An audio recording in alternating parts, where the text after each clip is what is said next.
Alrighty, got the Ford all cleaned up, wheels polished and everything, also so you can go haul this sweetheart. Check this thing out.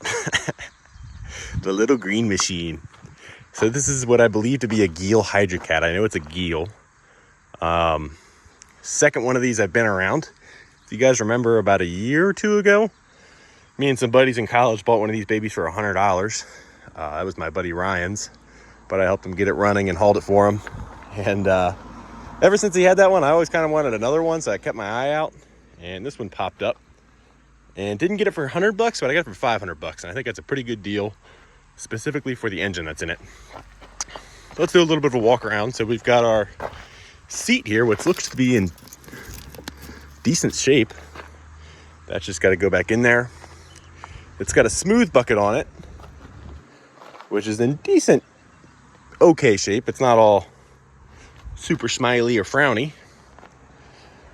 It does not have the original wheels on it or the original tires. These are just like car tires. I think it's 5 on 5.5, so I should be able to just throw really any tire on it.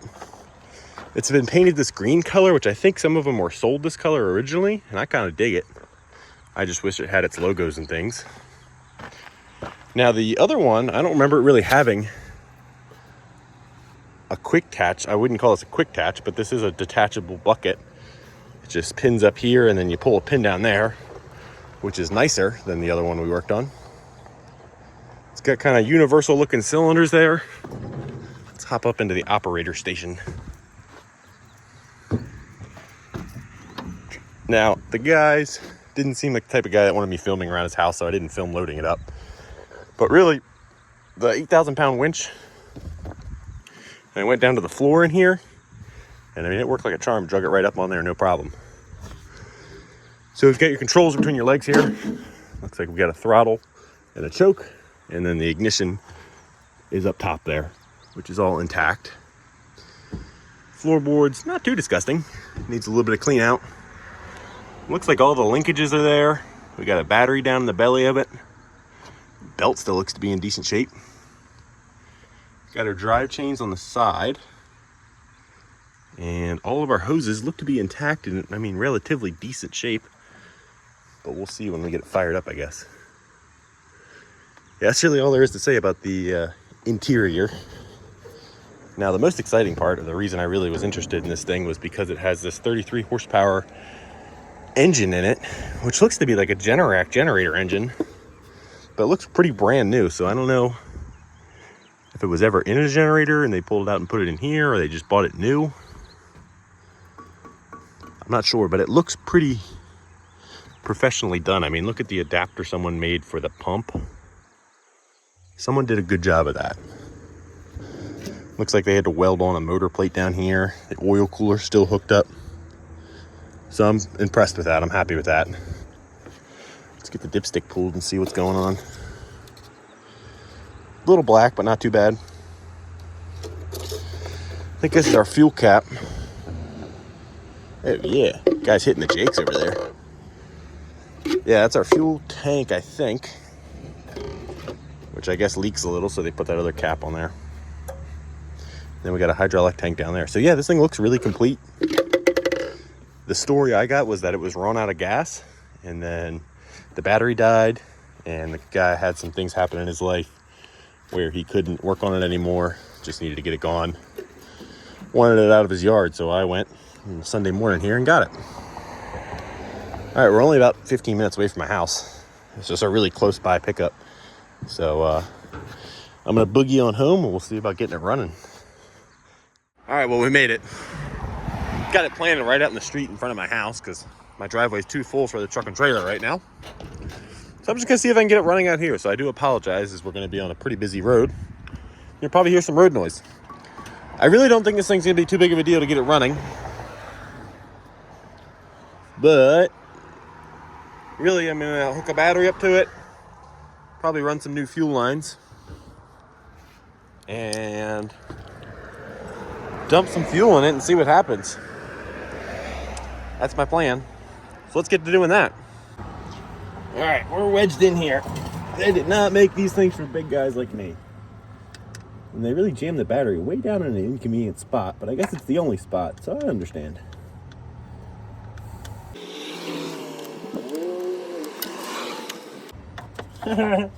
Wow. All right, so oh, that's funny. So I was looking at this adjuster here for the I guess that's for the motor plate. Maybe it's a battery retainer. I thought it was an adjuster. I think it still is, but it's just a wrench on the side of the battery right here. That's incredible. So we got to undo that. All right, well, that's some interesting engineering, I'll say that. You know, there's some interesting engineering here. All right, so there's the engine plate adjuster I just talked about, but then I noticed there's two positive terminals here. So we got one going to the starter, of course, and then this one goes up here and is zip tied up there. And I was wondering what that is. That's so you can jump start it from out here. So that's kind of nice, actually. They were thinking ahead. All right, I'm gonna go back to popping the battery out here.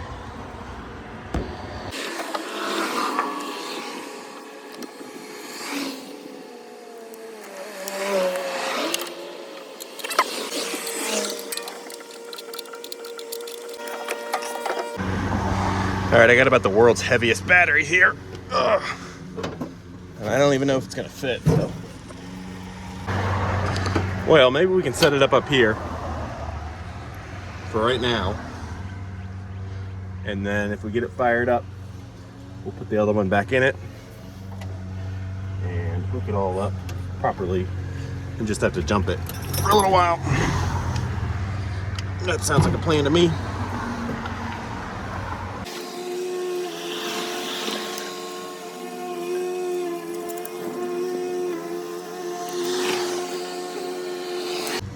Yeah, it's probably not going to fall over and arc out and catch on fire or anything. All right, so I need to try and get the controls in the neutral location, which is easier said than done. Hydraulics feel good, but the drive's a little bit questionable at best. Looks like there is an old line there, so I'm going to go with that. All right, our battery's hooked up. Let's see if the key switch does anything. Oh, yeah. I checked the oil, so we're good there. Let's crank it over a little. Sounds good. All right, let's pop some fuel line off. All right, so we got a rubber line that goes all the way to the tank down here. We'll unhook that.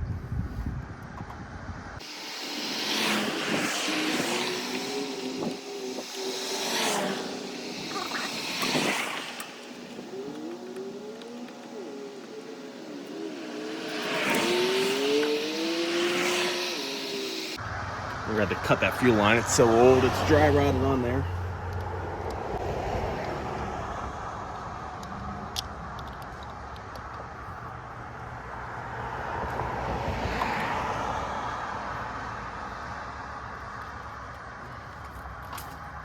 All right, got that unhooked. Got a zip tie here to cut.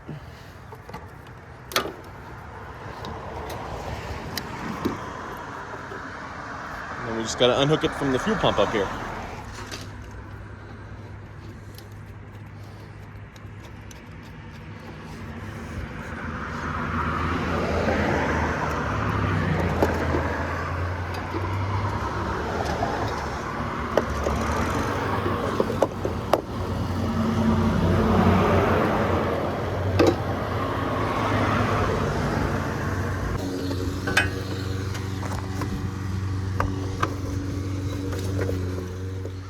All right, we got our fresh shoe line here. Thankfully, I keep that stuff around. Much cheaper than have to go to the parts store every time. That old stuff was pretty crumbly once I started taking it off.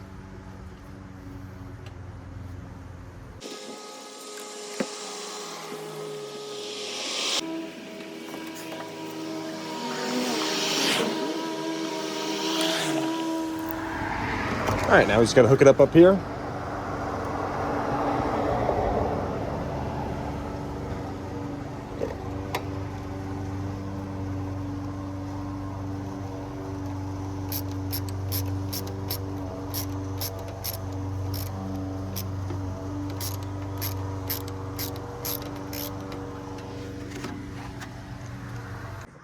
I could probably get away with leaving this fuel line be.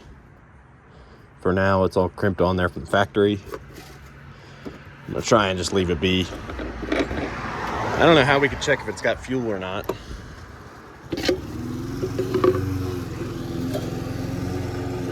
There's no dipstick down in the tank. They said they thought they ran it out. I don't know, let's just crank on it and see what happens.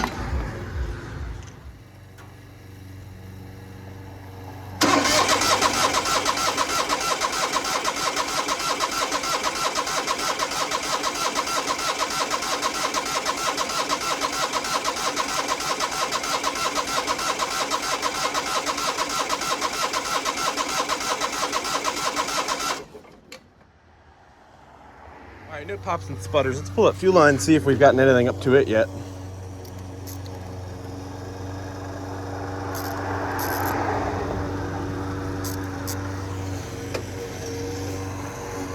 Nothing. All right, I'm gonna go ahead and say it's probably out of fuel. Definitely won't hurt to add a couple gallons. So I gotta run to the gas station.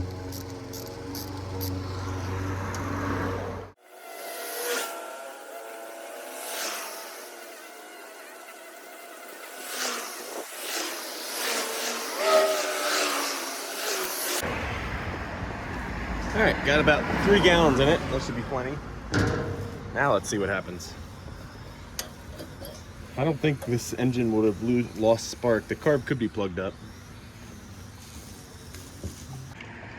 Let's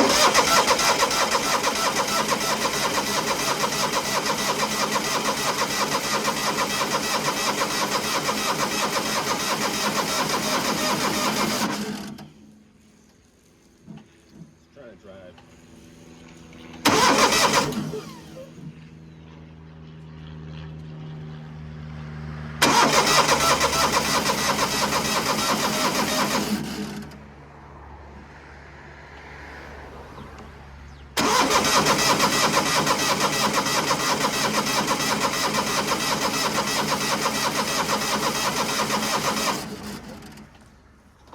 All right, so when you hear it bogging down, that's it trying to drive, which is cool.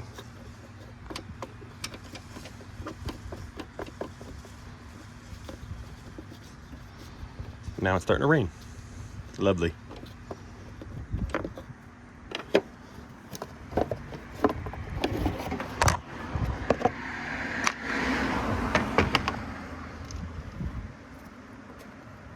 All right, let's see if we can get some either carb cleaner or fuel down in the carb here. Might take a second for that fuel pump to prime, is my thinking.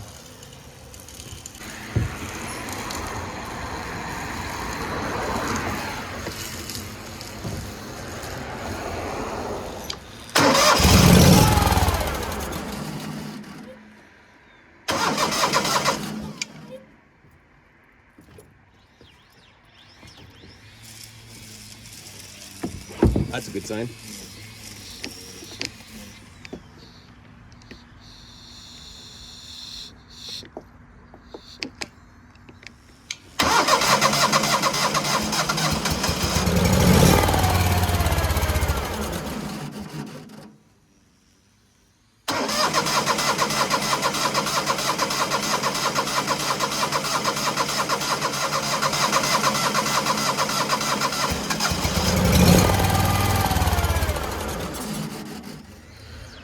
All right, I don't think we're getting any fuel up to the carb. Obviously, it pops right off when you dump fuel down into it.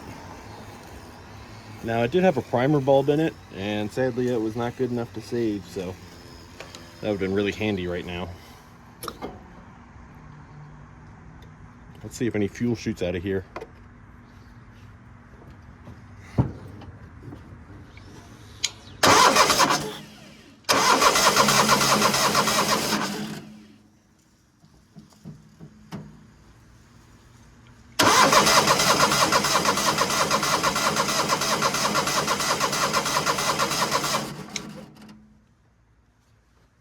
No fuel. Our pulse pump might be dead. We've got a good hose hooked up still, so it's getting a vacuum signal, I think. These things really don't like to come back until you've gotten fuel to them. That's why that hand primer bulb would be really nice. But I don't have one, and that one's kind of junk, but maybe I can go save it. Let's go see. All right, so I went ahead and grabbed the old primer bulb, which does bring fuel up, as you can see. So let's hook it up now and try again.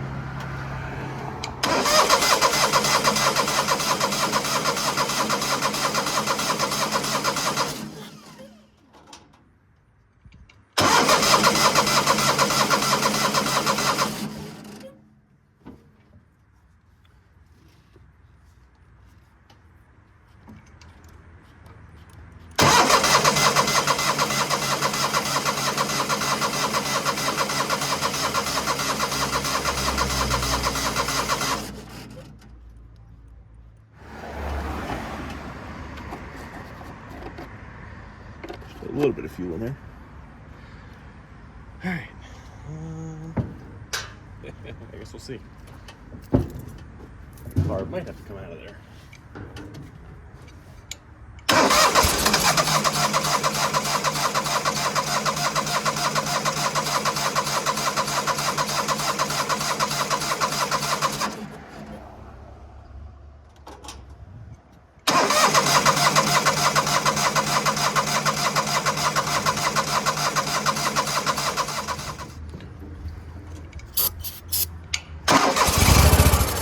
All right, so I hooked it up to this auxiliary tank here, and it still didn't want to go.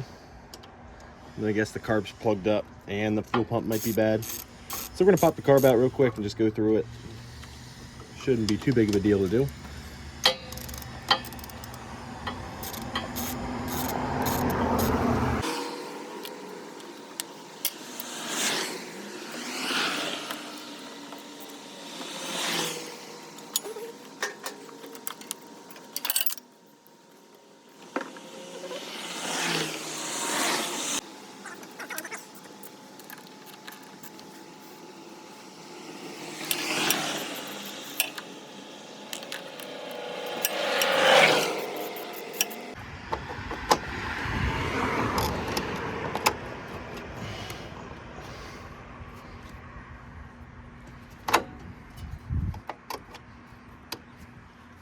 Nice, so you gotta pull the dipstick out to get the freaking air box out to get the carburetor out. Nice.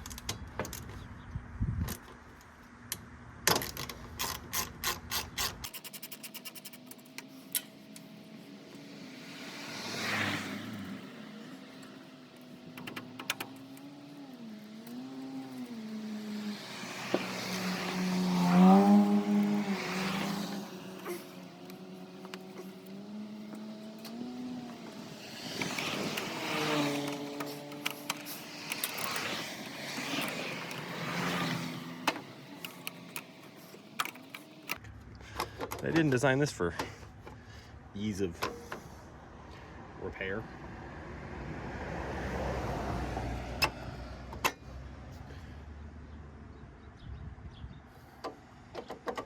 Yes, the carb's loose, we just gotta get this out of the way. I guess the proper way would be to remove the exhaust, but I'm not doing all that. Just to clean a carburetor.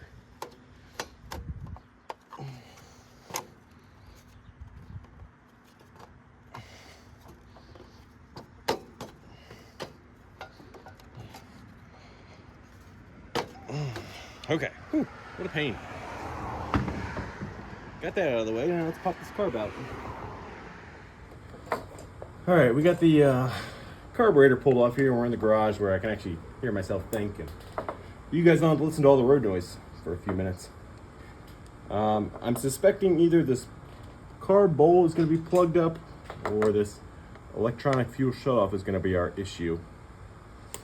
Something seemed a little hokey with the wiring, to say the least.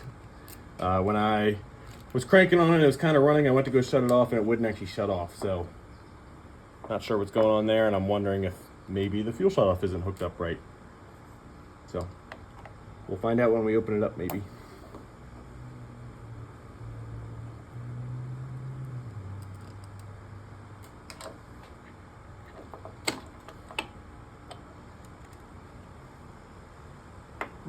Smells super varnishy.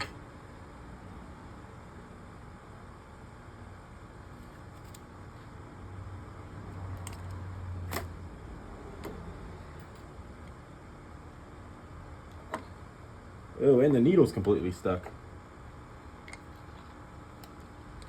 I can't even get it out of there. So we'll have to work that out very slowly so I don't hurt anything. Well, it makes me feel hopeful that just this needle being stuck might be our primary issue.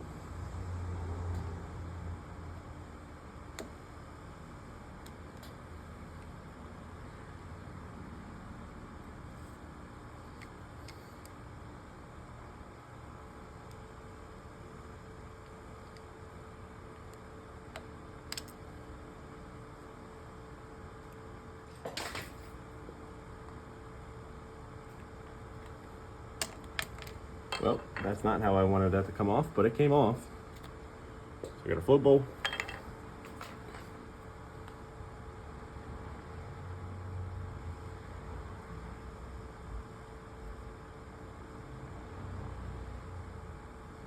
I worked on a lot of carbs, many of which looked a lot worse and sat a lot longer than this thing, but I've never seen a needle so bad. Wow, that thing is so gummed up. That is going to be hard to clean up and save, but it should be doable. And that inlet is just full of gunk. But it seemed like we had fuel down in the bowl, so that must have just been ancient fuel, I guess, that was sitting in here. All right, I'm going to pop out the jets and anything else I want to, and we'll probably soak this one to try and get all this stuff in here broken up. It's like gummy. It's just disgusting stuff. Let me grab a jet screwdriver.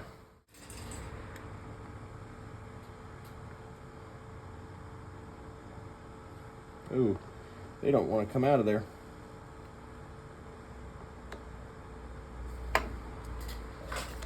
Uh-oh.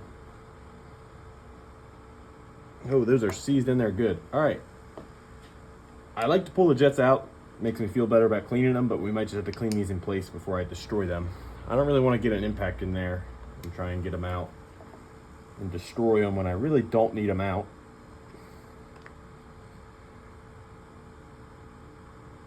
Oh, that one came. All right, there's one.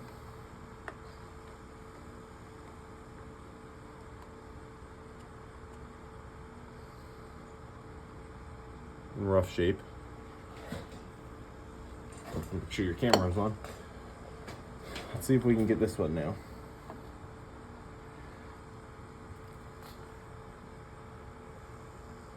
Oh, yeah, sweet. All right, good. They scared me for a second.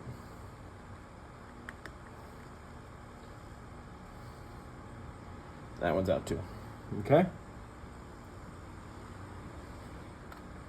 I don't know where the adjustment screws are on the outside of this thing. I don't see any. So nothing to pull out there. So that's ready to go in the carb dip. We'll probably throw the bowl in there because it's got a little bit of crud on it and make sure it floats.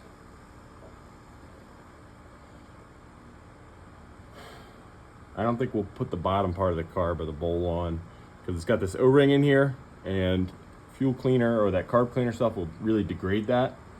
And I don't want to try and pull them out of there because they'll probably also get pretty nasty then. You can see where that little shutoff is in there. I guess that blocks off to the bottom of the jets. I'm not quite sure how that guy works. I should look up and see if there's some good way to test this or not. I don't know. I'm gonna pop this in the carb cleaner and I'm gonna go eat some lunch. All right, so the carb sat for about 30 minutes and it looks a lot better. So I pulled it out of the chem dip, hosed it all off, sprayed it down with ether, blew it out every orifice. Looks a lot better. So that makes me feel good. But all we did was clean this because, like I mentioned earlier, with all that. So we still need to clean up some little components here. Run a file through those jets. Not a file, but a probe, I guess. And do some other stuff. So this choke linkage that fell down into the bottom, we gotta clean that all off.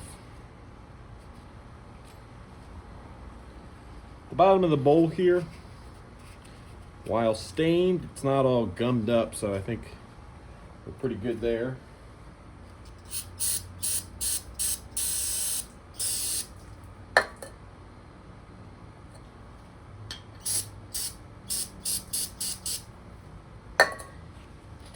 can live with that.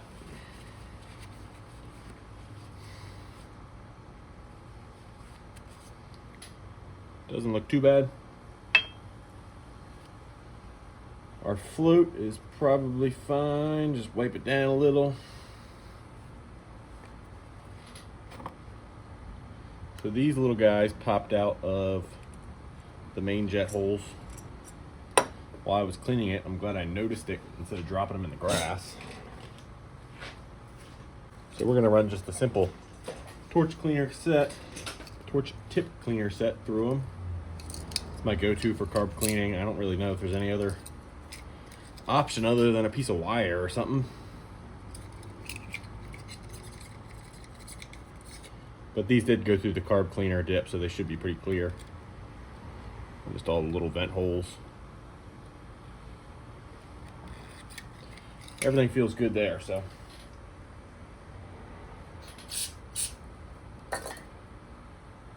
We'll drop one in and clean this guy up. All right, both of those look good. Let's clean up the jets. Took me a second, geez. I'm gonna get a really fine like Brillo pad, just kind of dust off the top. And then we'll just run the torch cleaner through it.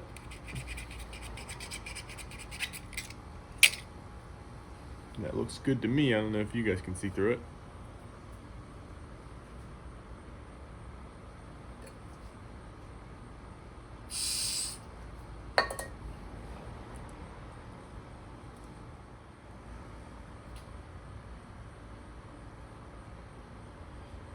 Okay, now for the most fun, we gotta clean up this needle now. That thing is gummed up. So same idea, we're just gonna wipe it off and then probably Brillo pad it. I know you're not supposed to do that for a needle and seat because you can mess up the tip, but this thing is so far gone. I don't think we're gonna cause any damage that's not already been done.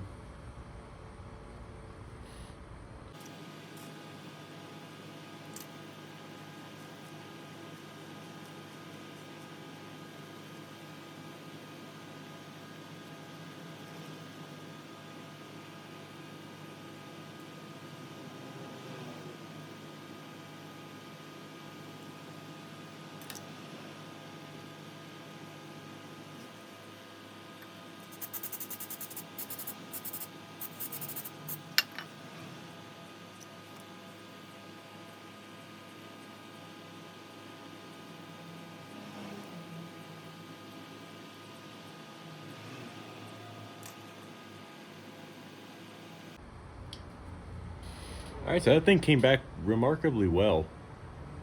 It was just all gummed up and nasty. I got all the gum and crap off of it, so it should work pretty good. So we'll go ahead and set the float back up on it. And drop it back in the carb. Now we did get the inlet hole pretty cleaned out, or I guess the seat really. Got that all blown out. Looks a lot better now. Pretty confident in it. Put the pivot in.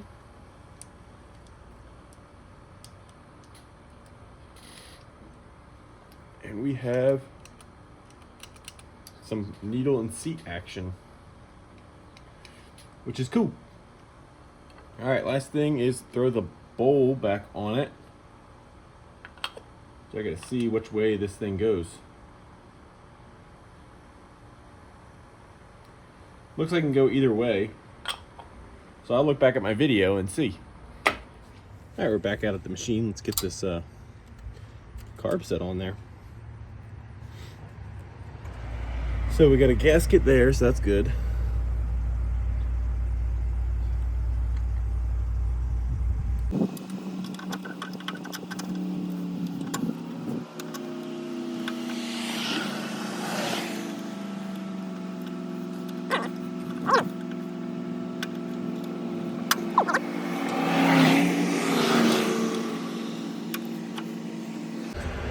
Now we gotta hook our choke back up. That's hooked up. Sorry for bumping you guys. Now we gotta try and snake that plastic housing back on there, I think.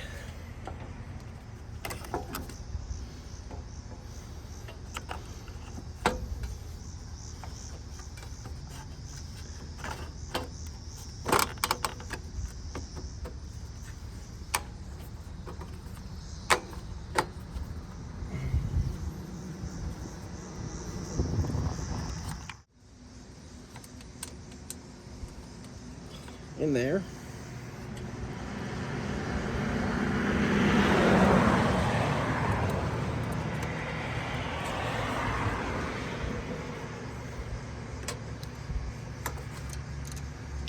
Put the dipstick back in, which is a just stupid design. Not a big fan of this air filter housing.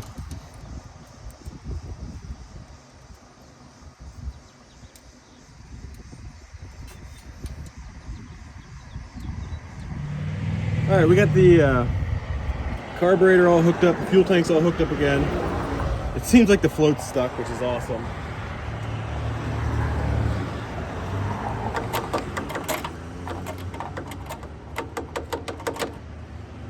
So I'm gonna go ahead and try and fire it up anyway, just see if we can get it to run.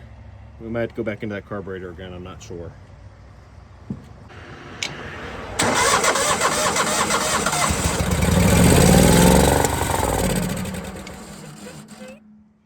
Alright, I think I shut it off with the key there.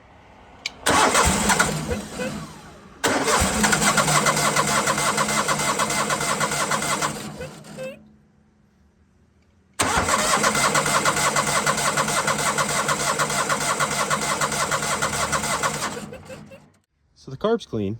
It's got clean fuel going to it. We know all that's good. The choke and the throttle are working. The only thing left is that little solenoid on the bottom, which I don't know where that goes to. It goes down into the engine. There's 2 wires. I'm curious. I kind of want to figure out how to bypass that in case that's our issue. I don't know how to though, if you need to send power to it or you need to ground it. Because there could have been a seat safety switch in here. And that could be the fuel, what runs the fuel solenoid, I don't know. If I remember correctly, the bottom of the seat has some wires on it.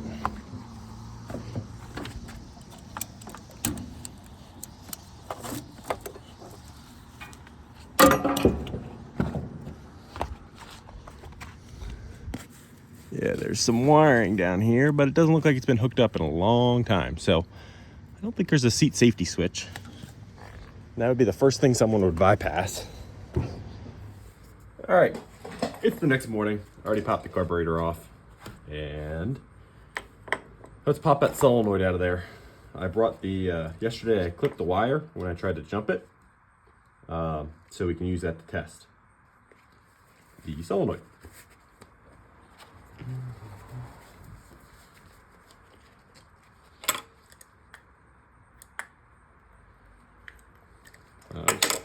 Pretty easy. I think I broke it loose earlier, actually.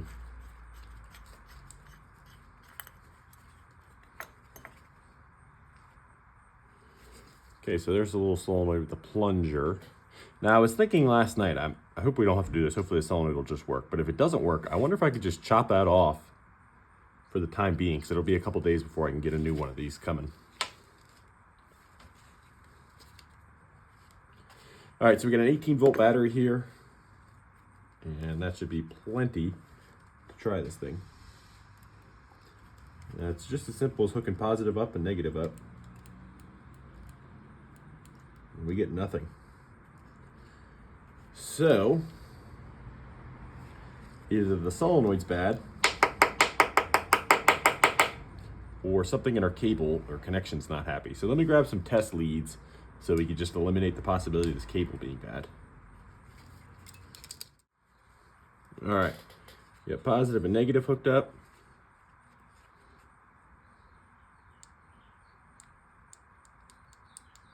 Nothing.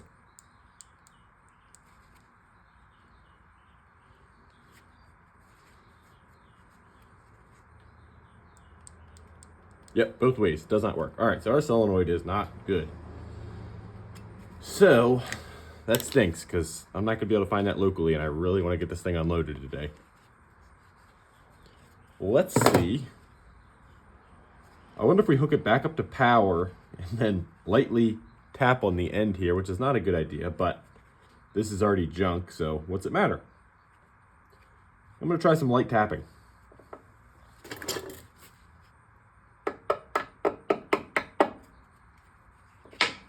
Oh, I think I had some movement there.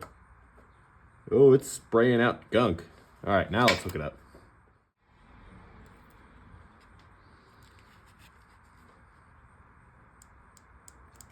Oh, I saw a little bit of movement. Yeah. I don't think that's as much as it's supposed to, but it's something. Oh, it's doing more now. Heck yeah.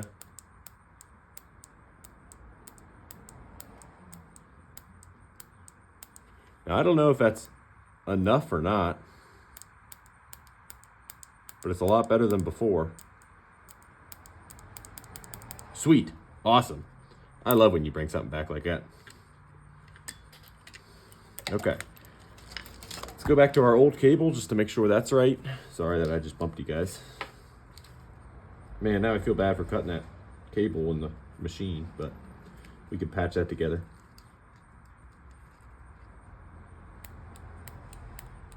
Heck yeah.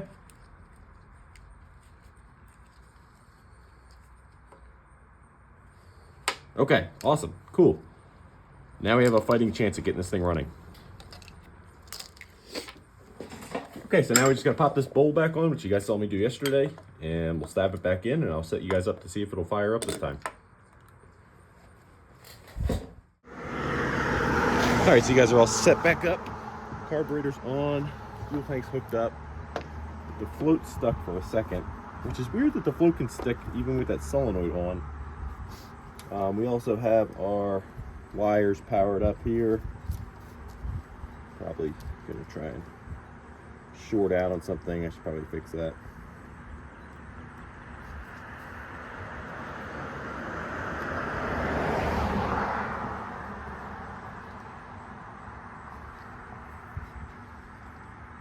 Okay, let's give her a go.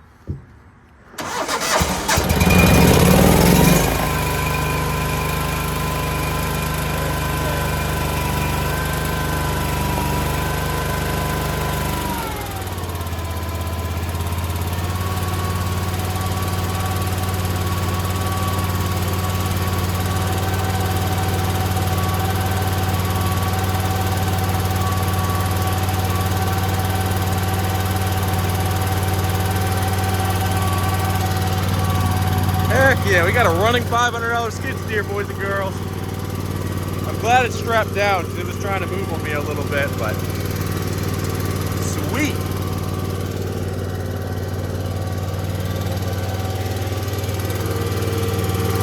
can see that it's slowly trying to crawl. I hate these.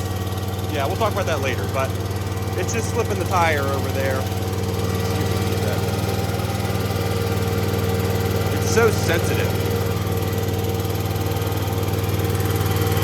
All right, now once we undo this,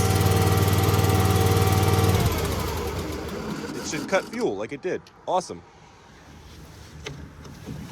All right, so now that this thing runs, we need to make it a lot less sketchy, starting with getting that right battery back in it so I can put the seat back in it to run it in a few minutes, hopefully. So we gotta get this heavy battery out of here.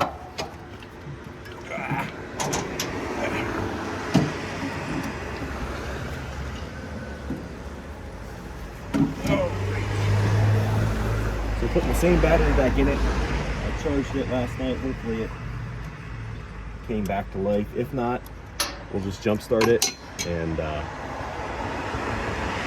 we'll just jump start it because I need a battery that'll actually put that on. All right, let's see if that'll crank it. It will, sweet. All right, let me go grab a wrench to tighten that up. I guess we'll also put this battery mount back in because I don't want that bouncing around down there next to that belt. All right, that's all attached. I mean, that mount does work good, it's just a little sketchy. Okay. All right, next thing we gotta do is fix those wires that I just cut yesterday. Kind of regret doing that now, but nothing a butt connector can't fix.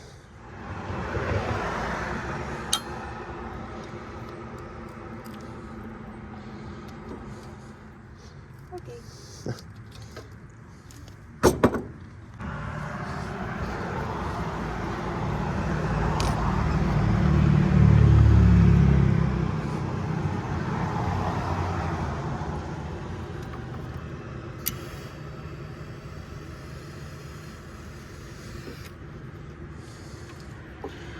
I had the wrong size shrink wrap, but it's all I had. And I used up all my heat shrink butt connectors on my mini Jeep build. I haven't replaced them yet.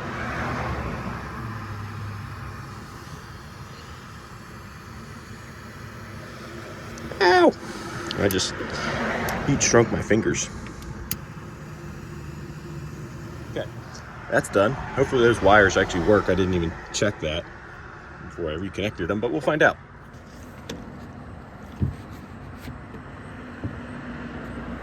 All right, so last thing we're gonna do is reconnect the old fuel system. I believe that it should work now that we have that solenoid fixed, but we'll find out. I can always hook this tank back up, get a new fuel pump down the road or whatever.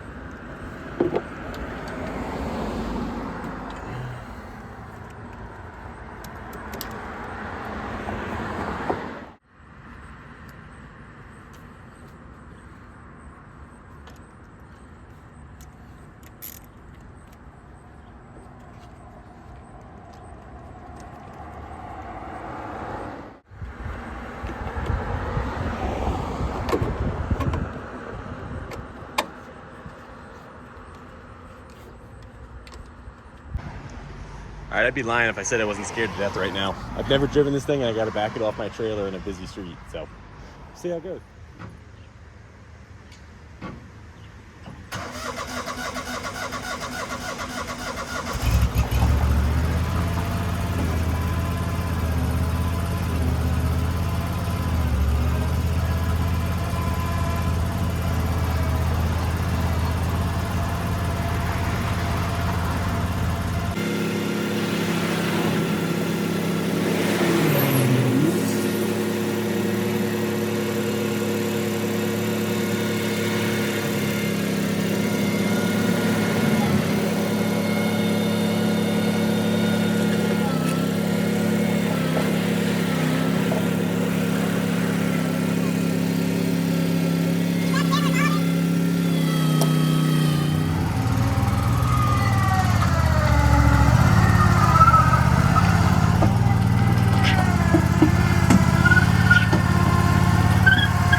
All right, so as you guys saw, we made it to the backyard. Two big things I noticed, two big problems. The loader lift arms, totally tweaked. I had my suspicions when I was on the trailer, but you could definitely see it when the boom is up in the air. So that's great. Next, I would say bigger issue is it didn't want to turn left, and it sounded like the chain was in there popping. I don't know what the deal is with that. I mean, the chain looks decently tight. I don't know. I'm thinking maybe I'll jack it up and spin these. And maybe like one of the hubs is frozen up. I don't know how the system really works. I think it's just like bearings out on the outside. So maybe one of them's a little frozen up. I don't know. But yeah, I mean, the bent lift arms, I can kind of live with that. But the no turning left or making a bunch of noise, that kind of sucks. Otherwise, it runs pretty good. I can say that about it. The operator station is not ideal. I remember that from the last one. Yeah. But hey, we made it to the backyard. That's saying a lot for a $500 skid steer. And now I can relax a lot more knowing it's back here instead of out in the front bothering my neighbors. I still bother my neighbors, but just back here. All right, well, I got the old chest rig out. Kind of looks like a bra when you wear it, but I'm going to try and give you guys the full POV of how to run a 1960s or 70s Gehl. So after you cram your full self in here, which is interesting enough when you're my size, so you just have the two levers here. That one's tilt. So let's get our loader down there. Okay, the key switch is up in the ceiling here. But it likes a little bit of choke, so let's do that.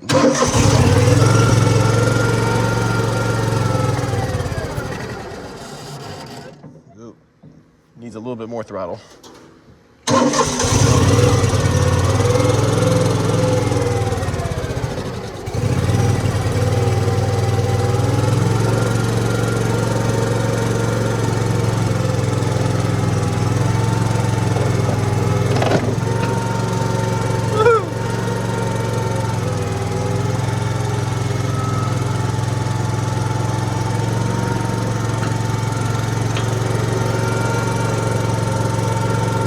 I don't know if you can see it, but the bucket sits like this.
for some reason it's run really funky there for a couple minutes. I had to run it on full choke, which is not normal.